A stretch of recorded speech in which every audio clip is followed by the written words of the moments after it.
Menanyakan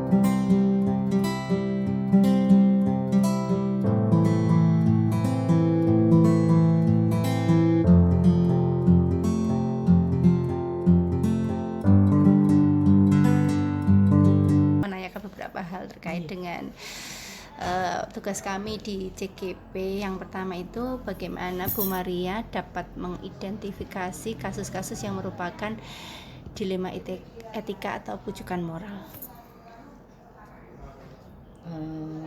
Kasus-kasus yang ada ya, Iya. yang muncul di sekolah kita ya. Betul. Ini yang agak lagi rame kita hadapi ini adalah kalau menjelang pemberian nilai di penentuan kenaikan kelas ya Bu ya. Jadi kita sering pada saat melaksanakan pleno kenaikan itu pastilah terjadi ada perbedaan pendapat ya. Ketika wali kelas ini melaporkan ada satu siswa yang masuk peta rawan untuk memutuskan apakah dia naik atau tidak. Dan berdasarkan kriteria kenaikan kelas dia masuk pada kriteria untuk tidak bisa dinaikkan. Nah ini karena kendalanya anak ini tidak mengerjakan beberapa tugas, ada nilai-nilai yang kosong, sehingga guru yang bersangkutan juga tidak memberikan nilai begitu. Nah, ketika ada yang kosong otomatis keputusannya pasti karena sesuai kriteria anak ini tidak naik. Nah, inilah yang kadang terjadi antara yang menjadi dilema bagi kita ya. Jadi bagaimana mengambil keputusannya begitu. Kemudian kan akhirnya kan juga diputuskan Bu. Setahu saya juga ada aturan bahwa untuk saat ini kita tidak boleh tidak menaikkan dalam tanda kutip siswa kayak gitu. Nah kemudian kalau hal-hal seperti ini terjadi kayak gitu, kira-kira ada dua kepentingan nih ya. Maksudnya kita juga menerapkan aturan bahwa sesungguhnya siswa itu tidak naik kelas karena berdasarkan nilai, tetapi juga ada nilai-nilai kebajikan atau nilai-nilai kasihan yang harus kita berikan anak kepada ini agar anak ini bisa tetap melanjutkan sekolah. Itu bagaimana Bu? Iya, yang pertama ketika kita menghadapi perbedaan pendapat, ada guru yang tetap kekeh untuk kita harus sesuai dengan kriteria kenaikan kelas begitu, sehingga anak ini ya terpaksa harus tidak naik begitu, tetapi kita berusaha meyakinkan, memberikan pemahaman bahwa sebuah pembelajaran itu kan semuanya sekarang berbasis pembelajarannya harus tuntas ya. Iya betul. Jadi ketika sampai anak ini tidak mengerjakan tugas sampai nilainya kosong, bukan kita semata-mata menyalahkan pada si anak, tetapi kita harus memahami bagaimana sudah maksimalkah kita. Jadi kayak renungan ke guru sendiri. Harusnya yang dipertanyakan adalah berarti kita mungkin yang masih ada kekurangan dalam memberikan pelayanan kepada siswa tersebut. Dengan demikian ketika kita kembalikan pasti mereka akan bisa merenungi, oh iya, kalau bisa memberikan nilai kepada yang lain, kenapa hanya kepada anak ini tidak bisa kan begitu.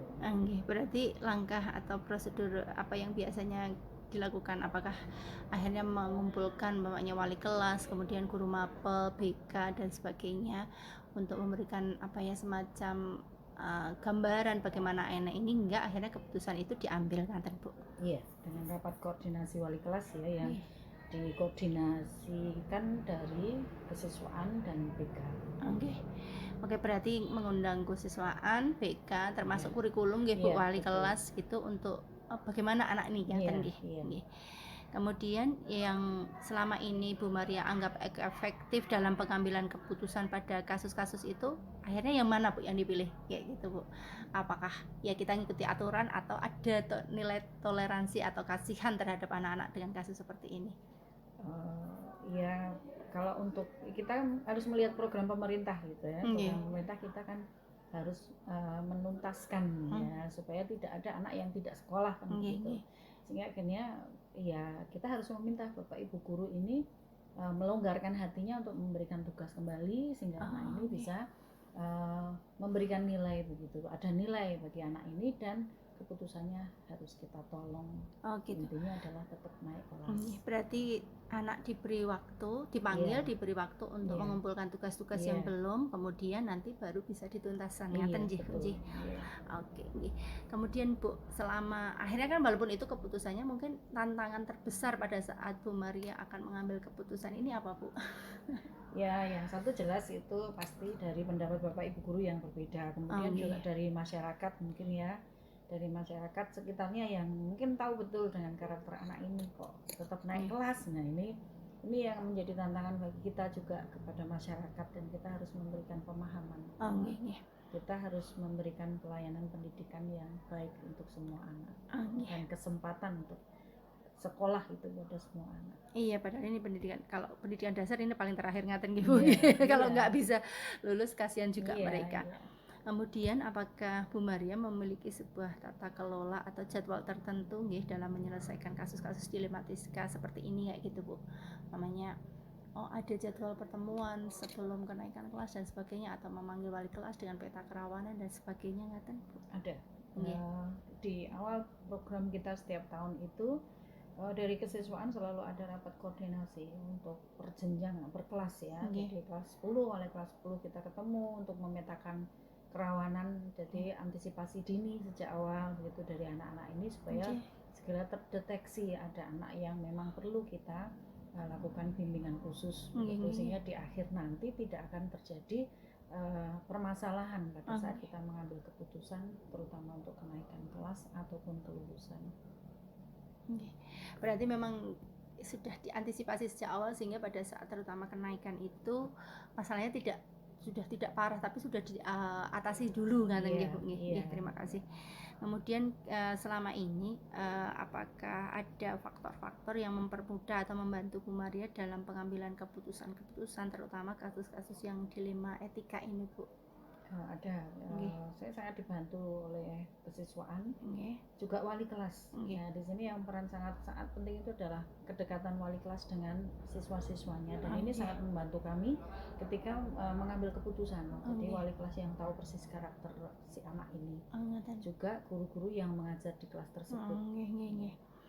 Kemudian yang terakhir, Bu, dari semua hal yang telah disampaikan, hal apa yang Bu Maria bisa petik dalam pengalaman mengambil sebuah keputusan, terutama keputusan dilema etika Bu? Artinya secara aturan ya nggak bisa, tetapi ya dilema gitu, Bu. Ternyata harus kita naikkan, atau mungkin ada beberapa yang kasus-kasus lain, Mbak Menawi begitu, Bu? Iya, mengambil keputusan, sebuah keputusan diambil itu pasti akan ada pro dan kontra ya, tetapi kita harus siap itu selama kita bisa memberikan pemahaman tujuan utama kita itu apa. Ketika tujuan kita yang baik adalah untuk masa depan anak-anak didik kita, ya kita harus mungkin sedikit melawan dengan aturan, tetapi semuanya demi. Akhirnya kita nanti kalaupun ada anak yang tidak naik, itu menjadi PR juga buat kita. Ini salah satunya Bu. Jadi selama akhirnya menjadi kepala sekolah itu pastilah ada beberapa kasus-kasus yang seperti ingatan tapi ternyata ya itu konsekuensi pada saat ternyata mengambil keputusan itu. Bu Maria matur nuwun atas wawancara kali ini. Jadi ini sesungguhnya bagi saya untuk belajar, Bu, bagaimana kalau ada pengambilan keputusan, kami belajar dari orang yang selama ini memang yang memiliki hak untuk mengambil keputusan itu kayak gitu. Jadi ya sudah kayak gini, ya udah ambil konsekuensinya, maksudnya ada pro kontra pasti ada, tetapi pada saat sudah diambil ya kita jalani ngaten. Matur nuwun Bu Maria atas hari ini.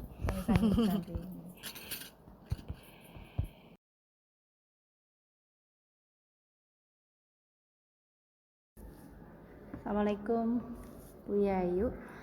Gimana kabar hari ini? Alhamdulillah sehat. Iya, ini saya ingin bertanya beberapa hal Bu terkait Bu Yayu sebagai kepala TK Mutiara Bunda.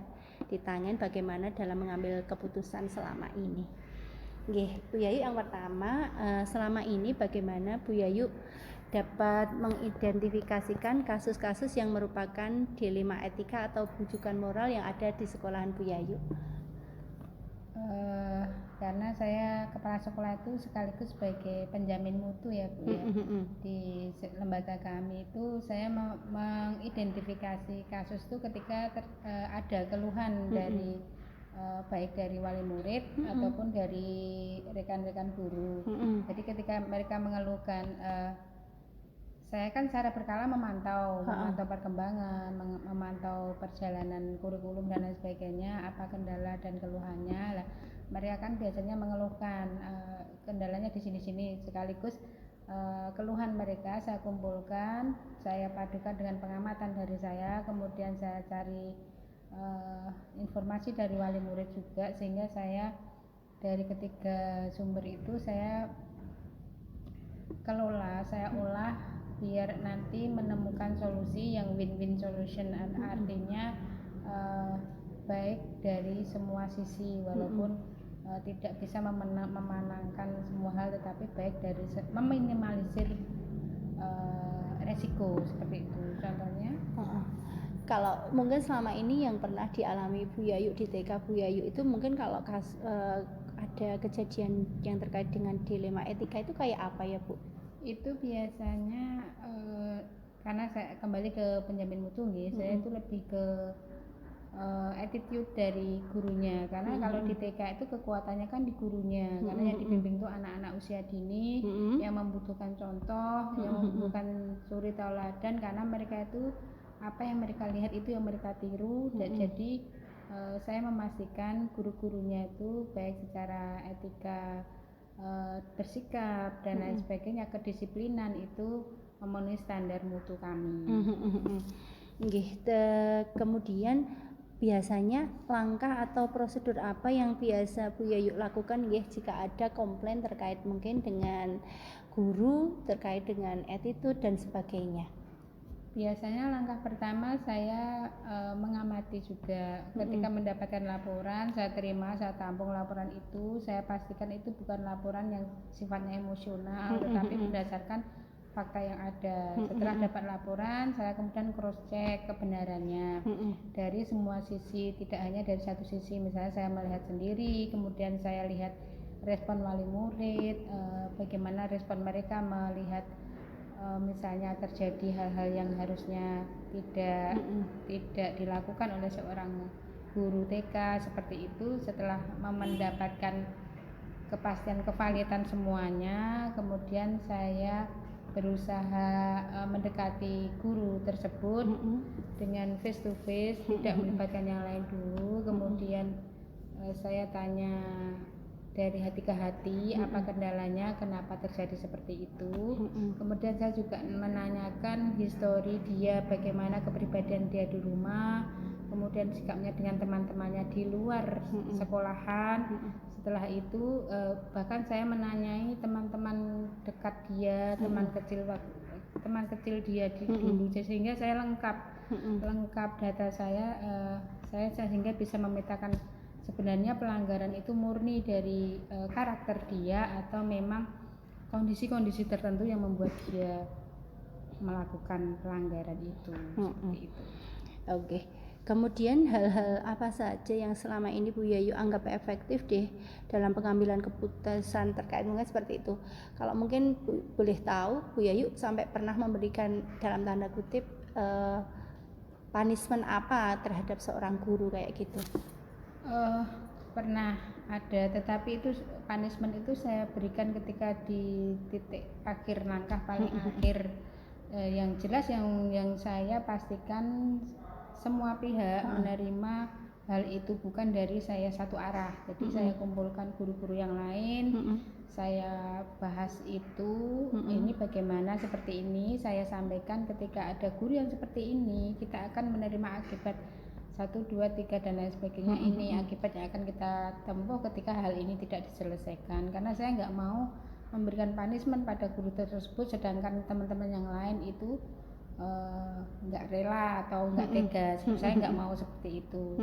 Kemudian pernah itu kejadian saya kumpulkan, kemudian mereka sepakat memberikan punishment itu, saya akan memberikan punishment itu, tapi saya tunggu dulu apakah itu keputusan mereka sesaat karena emosi atau memang benar-benar dipikirkan, dan ternyata saya kasih jeda waktu mereka mengendapkan emosi, ternyata emang itu keputusan emosi sesaat. Setelah saya timbang lagi, saya tanyakan lagi, katanya nggak usah aja di punishment karena bagaimanapun dia sudah teman kita setelah sekian tahun. Kemudian saya biarkan mereka, oke, itu keputusan kalian, kesepakatan kalian bersama, kalian mundur lagi, saya ikutin. Dan setelah itu dikasih jeda lagi, ternyata itu melakukan pelanggarannya itu semakin parah lagi. Akhirnya mereka, ya udah kami angkat tangan, silahkan berikan punishment. Baru saya berikan punishment, waktu itu berupa saya keluarkan dari grup besar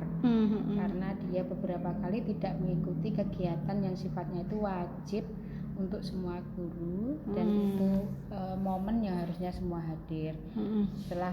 Dan ternyata dengan punishment itu berdampak efektif, dia merubah diri menjadi lebih baik. Kemudian selain itu juga memang dia butuh tipe yang ternyata butuh digretai itu loh Bu. Jadi ketika melakukan pelanggaran, saya yang harus negur, tapi dengan bahasa yang santun dan seakan bercanda gitu. Misalnya dia lagi nggak seragam, lah kenapa seragamnya kok nggak pakai seragam, dia dengan alasan satu dan tiga. Tapi itu akan saya tanyakan terus sehingga akhirnya dia menyadari bahwa betapa pentingnya seragam itu untuk menjaga salah satu ikon kita di sekolah, bahwa kekompakan itu bagian dari disiplin. Dan setelah itu dia kemudian saya beri tupoksi, misalnya ini awal-awalnya dia lalai, kemudian tertib sebentar, lalai lagi, tapi saya selalu gretai juga, mengingatkan sebelum kejadian, misalnya karena dia bagiannya membariskan anak itu kan, saya sebelum jam tet itu saya bilang maaf ini sudah waktunya membariskan anak, sehingga dia lama-lama terbiasa dan alhamdulillah sampai sekarang sudah disiplin dan kasus selesai tanpa harus keluar SP. Oke, alhamdulillah. Berarti kemudian hal-hal apa yang selama ini menjadi tantangan bagi panjenengan ya dalam pengambilan keputusan? Maaf, bisa diulang? Yang menjadi tantangan. Jadi apa yang menjadi tantangan panjenengan dalam mengambil sebuah keputusan kayak gitu Bu Yayu? Ya, tantangannya tentunya ketika kita memberikan punishment yang tidak tepat, itu bukan mengalami perbaikan tapi malah akan memperburuk keadaan, ketidakharmonisan antar guru, dan itu fatal. Bagi saya fatal karena bagaimanapun satu lembaga itu harus kompak, harus satu roh, satu visi misi, sehingga hal itu akan dirasakan oleh anak-anak sehingga visi misi sekolah tercapai. Seperti itu ya, tantangannya background mereka yang berbeda-beda. Ada yang kalau di sekolah kami itu ada yang memang background organisasi agama yang berbeda-beda, itu random, itu memiliki tantangan tersendiri, sehingga saya harus bisa bagaimana biar mereka itu bisa bersatu tanpa membuat mereka merasa dipisahkan dari organisasinya. Jadi ya kita pakai bahasa yang bagaimana biar mereka tuh tetap nyaman dengan kita, tapi tanpa ada paksaan di situ. Oke. Kemudian apakah Bu Yayu itu jika ada masalah yang ada di sekolah panjenengan itu memiliki tata kelola atau jadwal tertentu untuk menyelesaikan masalah-masalah itu Bu? Kalau masalah itu sifatnya insidental. Kalau secara terprogram itu memang kita selalu ada evaluasi. Utamanya ketika habis ada agenda itu ada evaluasi, sambil biar santai itu biasanya kami sambil jajak nila seperti itu, teman-teman jajak nila guyon-guyon. Jadi mereka nggak merasa disentil. Kadang ya udah jane gak apik kok iki nek wingi ngono kae seperti itu. Nanti kedepannya piye?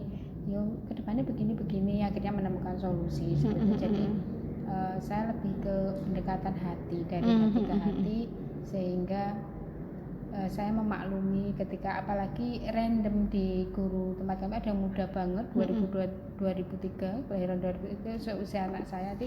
Ada yang sudah dewasa banget. Jadi memang menjembatani perbedaan usia antar mereka itu tidak mudah, tetapi bagaimana kita menyelami, membuat mereka nyaman utamanya, sehingga yang masalah besar tidak jadi membesar seperti itu.